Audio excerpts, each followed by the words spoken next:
नमस्कार, स्वागत है आपका अपने YouTube channel online study centre में और मेरा नाम है करण। आज के इस वीडियो में हम सिलेबस के ऊपर चर्चा करेंगे और हमारी कक्षा है 11th और हमारा जो सेशन है वो है 2023-24 का। और आज के विषय में हम सिलेबस के ऊपर चर्चा करेंगे और हमारा जो विषय है सब्जेक्ट वो है हिंदी इलेक्टिव, यानी क्लास 11th में जो आपके पास हिंदी इलेक्टिव सब्जेक्ट है उसमें इस बार आपको यानी 2023-24 में इस सेशन में आपको इस बार क्या क्या पढ़ना है ये इस वीडियो में हम जानेंगे। सिलेबस के बारे में मैं आपको बता दूं, सिलेबस एक बहुत ही मेन पार्ट होता है किसी भी छात्र को अच्छे मार्क्स स्कोर करने के लिए। यदि हमें सिलेबस का पता होगा तो हम अपने बोर्ड एग्जाम में भी अच्छे मार्क्स स्कोर कर सकेंगे।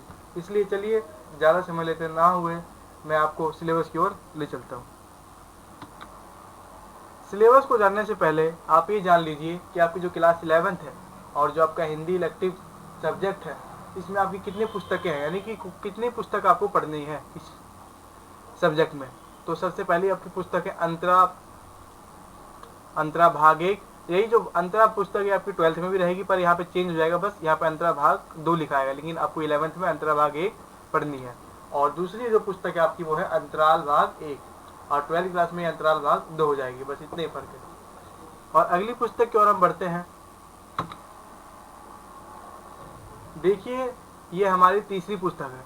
मैं ये कहना चाहूँगा कि ज़्यादातर बच्चों को इस पुस्तक के बारे में पता नहीं है, क्योंकि अक्सर ये देखा गया है कि इस पुस्तक को बच्चे कम पढ़ते हैं, यानी कि सपोर्ट मटेरियल हो गया, टीचर अपने और से जो नोट्स बनाते हैं उसके अकॉर्डिंग इसको पढ़ा देते हैं, लेकिन जो ये बुक है ये बहुत कम बच्चे परचेज करते हैं। इसलिए मैं कहना चाहूँगा कि ये बुक सभी बच्चे परचेज कर ले, क्योंकि इस बुक में एक से एक एग्जाम्पल दिए हुए हैं, परिभाषा दी हुई है जो आपके बोर्ड एग्जाम में आती है। तो इस बुक का नाम है अभिव्यक्ति और माध्यम। ये कंबाइंड बुक होती है, मतलब क्लास 11th की भी ये बुक होती है और क्लास 12th की भी यही बुक होती है, ठीक है। तो कुल मिला के आपके पास 3 पुस्तकें हो गई हिंदी की 11th में, हिंदी इलेक्टिव सब्जेक्ट का। फिर आगे चलिए बढ़ते हैं। पुस्तक के बारे में तो हमने जान लिया, अब लेकिन हमें ये भी जानना है कि पुस्तक के अंदर हमें क्या पढ़ना है क्या नहीं पढ़ना है, उसके लिए हम आगे बढ़ते हैं। सबसे पहली पुस्तक हम लेंगे अंतरा। चलिए अंतरा की ओर बढ़ते हैं। देखिए अंतरा जो हमारी पुस्तक है ये हमारी हिंदी की पहली पुस्तक है, ठीक है। आप सभी जानते हैं कि अंतरा जो है वो 2 भागों में विभाजित है। पहला है इसमें गद्य खंड और दूसरा है काव्य खंड। गद्य खंड में हमारी कहानियां आती हैं और काव्य खंड में हमारी कविताएं आती है। तो हमें इस बार यानी 2023-24 में क्या क्या कविताएं क्या क्या कहानियां पढ़नी है वो इस सिलेबस के माध्यम से हम जान लेते हैं। मैं आपको बताने से पहले, सिलेबस बताने से पहले ये बताना जरूर चाहूँगा कि आप यदि वीडियो को देख रहे हैं तो आप अपनी एनसीईआरटी की बुक खोल लीजिए। यदि आपके पास अभी बुक अवेलेबल ना हो तो आप एक नोटबुक और पेन ले लीजिए, जिससे कि आप जो सिलेबस है वो आप अपने कॉपी में नोट डाउन कर सकें, क्योंकि वीडियो देखने का फ़ायदा तभी है जब आपको सिलेबस का ज्ञान हो जाए। इसलिए ज्ञान होने के लिए सबसे बेटर तरीका है आप उसको लिखिए, लिखने से ज्ञान बढ़ता है और जो लिख लोगे ना एक बार वो माइंड में सेट हो जाएगी, ठीक है। तो आप ना ज़्यादा समय लेते हुए मैं आपको यही कहना चाहूँगा कि आप अपनी नोटबुक और पेन निकाल लीजिए या बुक निकाल लीजिए और उसमें अपना सिलेबस मार्क कर लीजिए। तो सबसे पहले हम ये देखेंगे कि क्या क्या हमें गद्य खंड में पढ़ना है। तो देखिए गद्य खंड में हमें पढ़ना है पहला प्रेमचंद जो लेखक हैं इनके द्वारा लिखी गई ईदगाह, ये आपको पढ़नी है। अमरकांत जी द्वारा लिखा हुआ दोपहर का भोजन, ये आपको पढ़ना है। हरिशंकर परसाई द्वारा लिखा हुआ टॉर्च बेचने वाले, ये आपको पढ़ना है। रांगे राघव का जो गूंगे हैं वो, ये भी आपको पढ़ना है। सुधा अरोड़ा का ज्योतिबा फुले, ये भी आपको पढ़ना है। ओम प्रकाश वाल्मीकि का खाना बदोश, ये भी आपको पढ़ना है। पांडे वेचन शर्मा का उग्र, ये उसकी माँ, ये आपको पढ़ना है। और भारतेंदु हरिश्चंद्र जी का जो प्रसिद्ध हम कह सकते हैं जो कहानी है वो है भारतवर्ष की उन्नति कैसे हो सकती है। इन्होंने भारत की उन्नति की ओर ध्यान को आकर्षित करा है, ये हमें पढ़ना है। इस तरह से जो हमारा गद्य खंड है वो कंप्लीट हो जाता है, यानी कहानी का भाग कंप्लीट हो जाता है। आप लोग ये सोच रहे होंगे कि सिलेबस में कोई रिलेटेड क्यों नहीं दिखाया दे रहा। रिलेटेड इसलिए नहीं दिखाई दे रहा क्योंकि मैंने जो सिलेबस लिया है वो बिल्कुल न्यू के अकॉर्डिंग लिया है, यानी कि ये बिल्कुल न्यू सिलेबस है। जो एनसीईआरटी की नई बुक पब्लिश हुई है ना वो उसके अकॉर्डिंग सिलेबस लिया गया। पहले वाले बुक में कुछ चैप्टर्स और है, लेकिन मैंने नए वाले बुक से लिया, इसलिए जो भी इसमें लिखा हुआ है ना वो आपको सिलेबस में इस बार आ रहा है, यानी कि ये सब आपको इस बार पढ़ना है बोर्ड एग्जाम के लिए। हमारा गद्य खंड इस प्रकार से कंप्लीट हो जाता है। फिर आगे चलते हैं हम काव्य खंड की ओर, यानी कविताएं की ओर। तो इसमें सबसे पहली जो हमारी कविता है वो कबीर जी द्वारा लिखित है, ये आपको पढ़ना है। सूरदास जी द्वारा लिखा हुआ, ये भी आपको पढ़ना है। इसे आप मार्क करते रहिए अपने बुक में और लोग लिखते रहिए। देव द्वारा लिखा हुआ हंसी की चोट सपना दरबार, ये आपको पढ़ना है। सुमित्रा नंदन पंत द्वारा लिखा हुआ संध्या के बाद, ये आपको पढ़ना है। महादेवी वर्मा का जाग तुझको दूर जाना, ये आपको पढ़ना है। मैं आपको बताना चाहूँगा कि पहले महादेवी वर्मा में जो पुरानी बुक है उसमें दो चीज़ें थी। पहला था जाग तुझको दूर जाना और दूसरा था सब आँखों के आंसू उजले। तो वो इस बार रिलेटेड है, सब आँखों के आंसू उजले। सिर्फ इस बार आपको जाग तुझको दूर जाना यही पढ़ना है। और अगला जो हमारी कवि है वो है नागार्जुन, इसके द्वारा लिखा हुआ बादल को घिरते देखा, ये आपको पढ़ना है। और श्रीकांत वर्मा जी द्वारा लिखा हुआ हस्तक्षेप, ये आपको पढ़ना है। और धूमिल द्वारा लिखा हुआ घर में वापसी, ये आपको पढ़ना है। यानी कि कुल मिला के आपको काव्य खंड और गद्य खंड, यानी दोनों जो कहानियाँ और कविताएं हैं उसमें आपको लेटेस्ट सिलेबस में बता रहा हूँ, ये सब आपको इस बार पढ़ना है। फिर चलिए हम आगे चलते हैं। हमारी अंतरा बुक इस प्रकार से कंप्लीट हो जाती है। यदि आपका कोई डाउट हो किसी चैप्टर के रिगार्डिंग तो आप मुझे कमेंट कर सकते हैं। और वैसे भी हमारा जो चैनल है ऑनलाइन स्टडी सेंटर, इस पर आपको जो भी ये चैप्टर्स आपको दिखाई दे रहे हैं ना, ये सभी चैप्टर्स की वीडियोस आपके हमारे चैनल पे बहुत ही जल्द अवेलेबल होने वाले हैं, इसलिए आप इस चैनल को सब्सक्राइब करके रखिए। चलिए आगे बढ़ते हैं अंतराल बुक की ओर।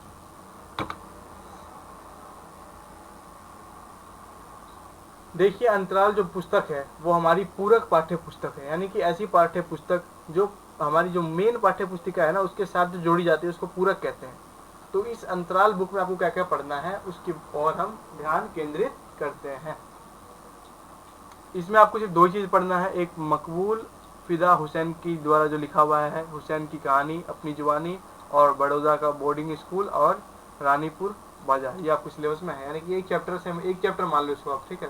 ये छोटे छोटे पार्ट से चैप्टर के अंदर के, तो ये एक चैप्टर आपका सिलेबस में हो गया, ठीक है। और अगला जो है हमारा विष्णु प्रभाकर जी द्वारा लिखा हुआ आवारा मसीहा, ये आपको पढ़ना है, ठीक है। यानी एक और एक दो, यानी टोटल आपको दो इस अंतराल पुस्तक में से पढ़ना है, ठीक है। तो इस तरह से आपका जो सिलेबस है अंतराल अंतराल का यहाँ पे कंप्लीट हो जाता है। मैंने आपको बता दिया, आप इसे नोट डाउन कर लें, अपनी नोटबुक में जरूर लिख लें। अब अगली जो हमारी तीसरी पुस्तक है, जो मैंने आपको कहा था कि ज़्यादातर बच्चों को इस पुस्तक के बारे में पता नहीं है, उसकी ओर हम आगे बढ़ते हैं। तीसरी पुस्तक का हमारा नाम है अभिव्यक्ति और माध्यम, ठीक है। अभिव्यक्ति और माध्यम, ये पुस्तक आप जरूर से जरूर परचेज कर लीजिए, क्योंकि इस पुस्तक में जो आपको चीज़ें बताई जाएंगी वो सीधे बोर्ड एग्जाम में आती है। तो इस पुस्तक में आपको क्या क्या पढ़ना है उसकी ओर हम अपना ध्यान केंद्रित करते हैं। सबसे पहले जो हमारे चैप्टर है वो जन संचार माध्यम, ये आपको पढ़ना है। इसमें सिर्फ इसका नाम पहले बुक का नाम क्या, अभिव्यक्ति और माध्यम। मतलब अभिव्यक्ति का मतलब क्या होता है, अभि मतलब स्वयं, व्यक्ति मतलब हम जो स्वयं से अपनी भावनाओं को व्यक्त करते हैं उसे अभिव्यक्ति कहते हैं। और माध्यम, और किस माध्यम से हम अपनी बातों को व्यक्त करते हैं। जैसे हमें किसी को मैसेज करना है, अपनी भावना को लिखना है, तो हम मोबाइल से करते हैं ना, उसी प्रकार से अभिव्यक्ति और माध्यम का मतलब यही होता है। अब चलिए आगे हम बढ़ते हैं। पहला तो आपने जान लिया कि जनसंचार माध्यम, इसमें आप ये पढ़ोगे कि जनसंचार के माध्यम कौन कौन से होते हैं, print media, electronic media, internet media, ये सब जो भी आप पढ़ोगे। फिर अगला जो हमारा पत्रकारिता के विविध आयाम, मतलब पत्रकारिता किस किस प्रकार से की जाती है वो आप पढ़ोगे। उसके बाद अगला हमारा डायरी लिखने की कला, डायरी किस प्रकार लिखते हैं वो आप पढ़ोगे। और अगला जो हमारा कथा पटकथा, ये आप पढ़ोगे। और अगला जो है वो है कार्यालय लेखन और प्रक्रिया, ये भी आपको पढ़ना है। इसमें जो ऑफिशियल्स की जो लेखन होती है वो आपको इस सिलेबस में दी हुई है। फिर अगला जो है हमारा स्ववृत्त लेखन और बेरोजगार संबंधी आवेदन पत्र, मतलब आप अपना स्वयं से जो बायोडाटा है वो किस प्रकार लिख सकते हो, बेरोजगार संबंधित आवेदन पत्र किस प्रकार लिख सकते हो, ये आप इसमें पढ़ोगे। यानी कुल मिला के आपको 1 2 3 4 5 6 चैप्टर से इस तरह से आपको इस अभिव्यक्ति और माध्यम वाली पुस्तक से पढ़ने हैं, ठीक है। 6 आपके ये हो गए, और आपके जो अंतराल पुस्तक थी उसमें 2 हो गए, 6 2 8 हो गए, और बाकी अंतराल में तो 3 गद्य और काव्य। तो इस प्रकार जब आपकी तीनों पुस्तकें हैं वो कंप्लीट हो जाती है।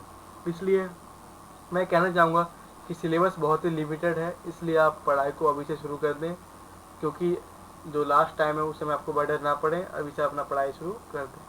तो इस तरह जो हमारे जो सिलेबस है हिंदी इलेक्टिव सब्जेक्ट का वो कंप्लीट हो जाता है।